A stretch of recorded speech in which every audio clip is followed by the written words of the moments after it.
5 வகை பழம் தானம் தானே பண்ண சொல்கிறீங்க, அது தெரியும் சார். அதுதான் இல்லை, அவசரப்படாதீங்க. 5 வகை வாழைப்பழம். 5 வகைனா பச்சைப்பழம், மஞ்சள் பழம், நேத்திரம்பழம், என்ன, அதே மாதிரி மலைவாழை, பூவன் வாழை, இந்த மாதிரி பஞ்சாமிர்தத்துக்கு கலந்து பண்ணுவாங்க இல்லைங்களா.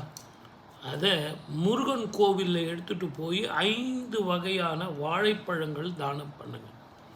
அது என்றைக்கு பண்ணணும்னு ஒரு கணக்கு இருக்குது, யார் பண்ணணும்னு ஒரு கணக்கு இருக்குது.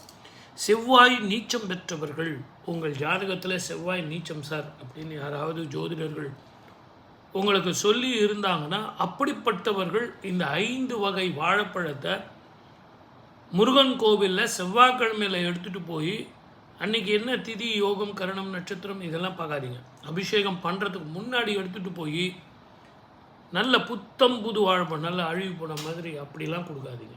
நல்ல பழமாக கொடுங்க. ஒரு பழம் கொடுங்க, தப்பே கிடையாது. அந்த ஒரு பழத்தை நல்ல பழமாக கொடுங்க.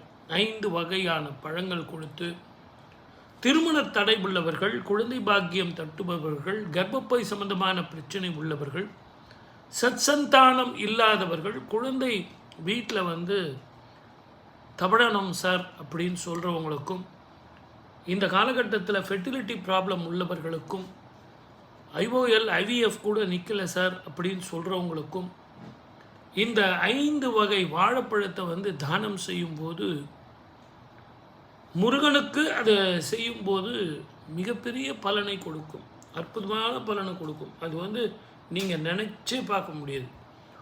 ஒரு வாழைப்பழம் 2 வாழைப்பழம் கொடுத்தாலே அதனுடைய பலன் அற்புதமான பலன் கிடைக்கும். ஆனால் 5 வகையான பழத்தை ஒரு சேர கொடுத்து அதை பஞ்சாமிர்தத்தில் கலந்து, இன்னும் கூட நான் உங்களுக்கு சொல்கிறேன், கொஞ்சம் உங்களுக்கு வசதி இருந்ததுன்னா ஒரு டசன் 5 பழத்தை வாங்கி கொடுங்க. அப்போது நீங்கள் கொடுத்த அந்த 5 வகை பழத்தில் மட்டுமே அவங்க பஞ்சாமிர்தம் செய்வாங்க. அது மேலான பலனை கொடுக்கும், உங்களுக்கு முழு பலனையும் கொடுக்கும் அப்படிங்கிறது ஒரு விஷயம். 2வது, அந்த அபிஷேகத்துக்கு இருக்கிறவங்க உங்கள் கோரிக்கையை கொண்டு வந்திருப்பாங்க.